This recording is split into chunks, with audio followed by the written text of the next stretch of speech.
before we bring Rhys on, I think he's already done an interview with this show. During the commercial break, Fritzy was, Fritzy was just talking his ear off. Fritzy asked him like 5 questions before he even... I was very excited. He's kind enough to come on. He's breaking all kinds of records, having one of the greatest starts in the history of Major League Baseball to someone's career. And next thing I know, I'm asking him 11 questions and left you with pretty much nothing to ask him. Well, let's bring him on then. Rhys Hoskins, Phillies outfielder, one of the hottest hitters in baseball right now, added being a part of a triple play to his resume on Sunday. And Rhys, kind enough to join me here on the show. Rhys, did you think you were doing the interview while you were being interviewed by Fritzy? Yeah, see, I didn't know that, but, it's always good to get a little warm-up before you come on the show. Well, congratulations on the start. Let me ask you first about the triple play. Did you think you had caught the ball? Yeah, I didn't, I thought I got gloved first, and I didn't hear, a bounce of the ball while the play was going on. So I was just hoping that they have the right angle for the replay to be able to tell that the ball didn't hit the ground. What's the rule on the transition? Do you have to take the ball out of the glove, or once you catch it, that's it? Yeah, I'm not sure what the exact rule is, but I think, once they rule that it's a catch, I think I had kind of adjusted the ball in the glove before I had gotten to my feet. So I was hoping that, that was enough for them to be able to tell that, hey, it was a catch and the ball is dropped on the transfer. Were you thinking double play there? I was. I looked up and I saw that Rizzo was standing on third base and not even really realizing where the runner was that was on first. So, I saw Cesar Hernandez standing on second base. Thought I'd try to get the ball to him as quickly and calmly as possible, and then realized that the runner was on first base was kind of caught in between. So, and there was a triple play. You ever been part of a triple play before? No. And, of course, the first one that I've seen live or have been a part of is me playing left field instead of, the first base that I'm accustomed to. So baseball's a weird game. Talking to Rhys Hoskins, Phillies outfielder, joining me here on the Dan Patrick Show. I want to get to your start, Rhys, but the early stages of your call up there, you couldn't get a hit. First 12 at bats, no hits. When you're going through that type of I wouldn't even call it a slump, but early seasons, early struggles, what are you thinking? I can't wait to get the first one, out of the way, and so we can kind of just relax in the box and play the game. I think the first one is always hardest to get, and obviously that was proven to me on a pretty big stage. You got the 11 home runs in your first 18 games. When you got called up, what did you hope would be the result? What kind of numbers did you hope to put up? Yeah, I don't know if there were necessarily numbers that I had specifically in mind. I come into a lineup where I think my main goal was to be some sort of run producer. Pete has put me right in the middle of the lineup, and that's what those guys' job is to produce runs and drive in runs, when you're given an opportunity. So I was just trying to soak up as much information as I can, in the time that I was going to be up here and learn a lot while I'm up here and establish some sort of foundation, hopefully for next year. When you bring a young guy up, there's not a lot of tape on him. You were obviously a power hitter in the minor leagues, but are pitchers throwing you the ball? I mean, are you hitting balls that you like?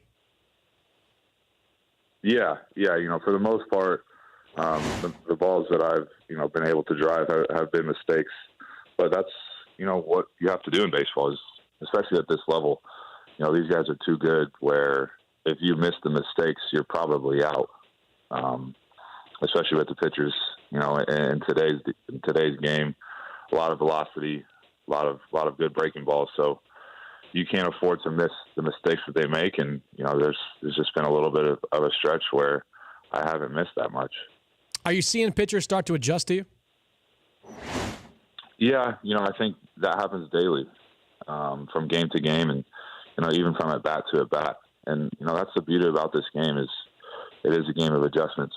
And I think, the little chess match that you have between the pitcher and the catcher, each pitch of every at bat is something why I think this game is so awesome.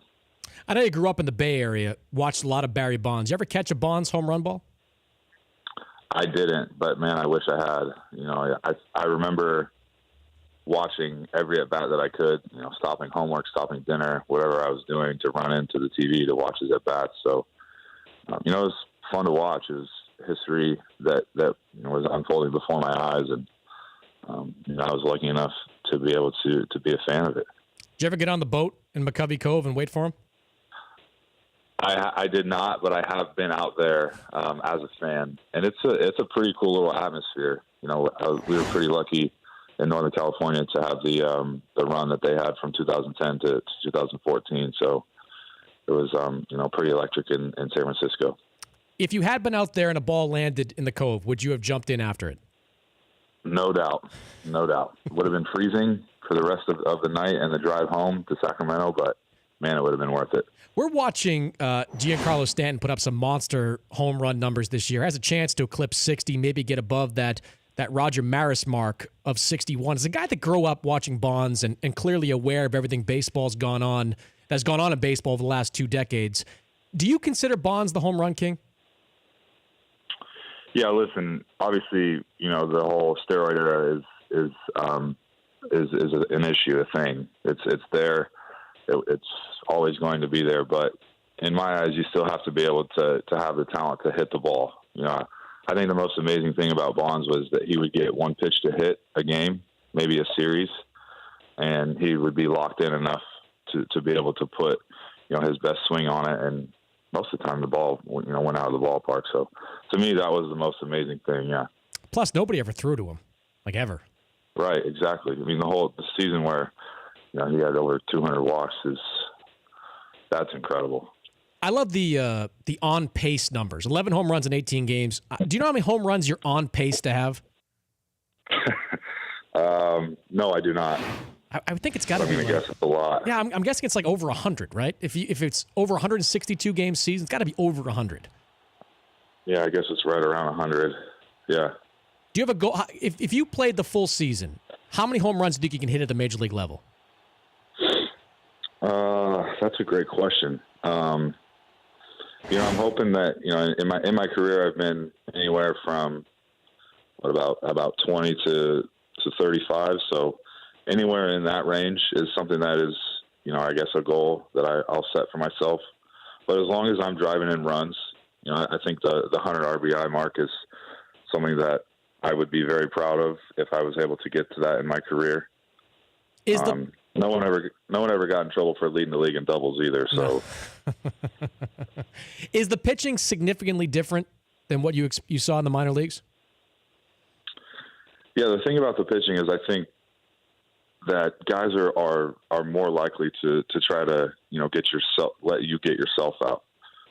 There hasn't been a lot of pitches in the middle of the plate, and I think hitters get in trouble when you start swinging at pitches that are outside of the strike zone. So, pitchers know that the stuff is better and the velocity is up. And, coupled with the fact that they're willing to let you get yourself out, I think that has been the biggest jump. Well, Rhys, congratulations on the hot start. Great start with the Phillies and on the triple play that you had on Sunday. Best of luck the rest of the season, and thanks for joining me here on the show.